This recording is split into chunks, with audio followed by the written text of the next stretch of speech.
جو لوگ ٹھیکیداروں کو بھی 10% کمیشن دینے پر منا لیتے ہیں تو حالات زندگی انہیں صدر پاکستان بنا دیتے ہیں. غیر ملکی فنڈز لے کر افواج کی حالت کو سنگین رکھنا ہے تو الف بے پے یقین رکھنا ہے. سستی روٹی اسکیم میں 22 ارب کی کرپشن کارنامہ خاص ہے. سابقہ وزیر تعلیم ایف اے کیے بغیر بی اے پاس ہے اور بچے 2 ہی اچھے یا فیملی پلاننگ کی چوائس ہے. فردوس آشے کے مطابق ہفتے میں 2 چھٹیاں آبادی بڑھنے کا باعث ہے. اوپر سے ہو جاتی ہے گیس کی بحرانی, پیٹرول کی گرانی, تو سن کے اپنے ملک کی درد بھری کہانی میں بیت الخلا میں بیٹھ گیا, میں خانہ سمجھ کر لوٹے کا پانی پی گیا پیمانہ سمجھ کر. جناب صدر, اس معاشی ناانصافی کے بعد میں نے چھوڑ دیا اپنی محبت پروین کو, ترجیح دی اقبال کے شاہین کو. سب سے پہلا بسیرا کیا پہاڑوں کی چٹانوں پہ, پر فائرنگ کر کے بھگا دیا بنارس کے پٹھانوں نے. پھر زندگی کی بھیڑ میں کچھ اس طرح سے کھو گئے, پتہ ہی نہیں چلا آلو 80 روپے کلو ہو گئے. اور وسیع ہونے لگا میرا نالج تو میں نے داخلہ لے لیا فارمیسی کالج, اور یہاں پر آنے کے بعد مجھ پہ آیا ہوا اس معاشرے میں کوئی لڑکی کھانسے تو سگڑ پن, لڑکا کھانسے تو دمے کا مریض. کلاس میں لڑکا سوال پوچھے تو اوچھا, لڑکی پوچھے او اچھا. لڑکی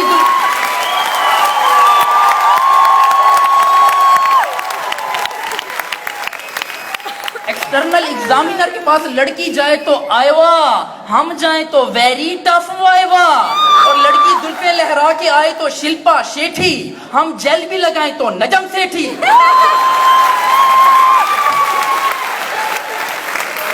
اور لڑکی کیٹ واک کرے تو حق, ہم کریں تو مردانگی بے شک. حقیقت تو یہ ہے کہ عورت کے مقابلے میں مرد ہمیشہ زیادہ خوبصورت ہوتا ہے. یقین نہیں آتا تو مرغے کو دیکھ لو, شیر کو دیکھ لو, مور کو دیکھ لو, یا پھر اس وسیم بلور کو دیکھ لو. اس واقعے کے بعد میں گھر گیا اور ماسٹر کے مولٹی فارم پہ سو گیا. صبح اٹھا تو ایک خط میرے نام بھجوایا گیا تھا, مجھے جک مارنے بلوایا گیا تھا. وہاں بیٹھا کسی کا پیو تھا, وہ میرا انٹرویو تھا. مجھ سے پہلا سوال, آپ وسیم ہیں؟ میں نے کہا نہیں, کرشمہ کپور. مجھ سے دوسرا سوال, آپ کے بھائی کی مونچھیں ہیں, آپ کی نہیں. میں بولا وہ ابو پہ گیا, میں امی پہ گیا. مجھ سے تیسرا سوال کہ نیوز چینل دیکھ کر آپ پریشان کیوں ہوتے ہیں؟ میں نے کہا اس لیے کہ ایکسپریس نیوز والے یہ کہہ کر سب کو ڈراتے ہیں کہ جو سب چھپاتے ہیں وہ ہم دکھاتے ہیں. مجھ سے چوتھا سوال کہ شادی میں دلہن کو گھونگھٹ میں کیوں رکھتے ہیں؟ میں نے کہا اس لیے کہ کسی کے منہ سے یہ نہ نکل جائے, اوے یہ تو میری والی ہے.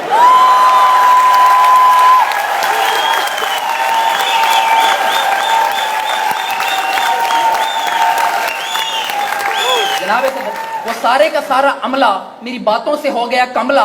عجیب تھا ان کا ریئیکشن, میری ہو گئی ریجیکشن. اور ناکام ہونے کے بعد میں نے اپنے حق کے لیے آواز بلند کرنا چاہی تو ان کے محافظوں نے مجھے اتنا مارا جتنا ان 2 ہاتھوں سے مارا جا سکتا ہے. پھر بھی آخر 2 ہاتھوں سے کتنا مارا جا سکتا ہے. اور مار کھانے کے بعد میں نے ان کی باز کو اتنا تاڑا جتنا ان 2 آنکھوں سے تاڑا جا سکتا ہے. پھر بھی آخر 2 آنکھوں سے کتنا تاڑا جا سکتا ہے. اور اسے تاڑنے کے بعد میں وہاں سے اتنا بھاگا جتنا ان 2 ٹانگوں سے بھاگا جا سکتا ہے. پھر بھی آخر 2 ٹانگوں سے کتنا بھاگا جا سکتا ہے کہ اچانک بھاگتے بھاگتے سورج کی کرنوں نے میری آنکھوں کو چمکا کے رکھ دیا. دبوچا پولیس نے تو گھٹنوں کو میری ہلا کے رکھ دیا. اور جیل جانے کے بعد مجھ سے رشتہ نہ ہونے کا باعث اس کا ابا تھا. سب حیران تھے, اس نے ایسا ابا کہاں سے لبھا تھا.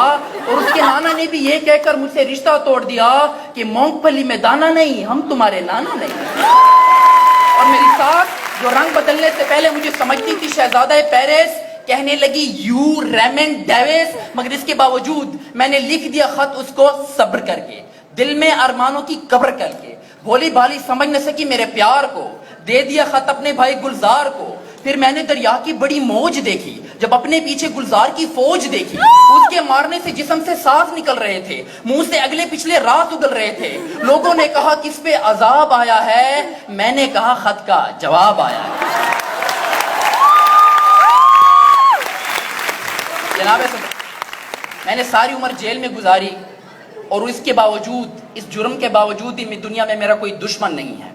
جناب صدر دنیا میں میرا کوئی دشمن نہیں ہے کیونکہ میں ڈنگ ڈنگ ببل کھاتا ہوں اور سب کو دوست بناتا ہوں.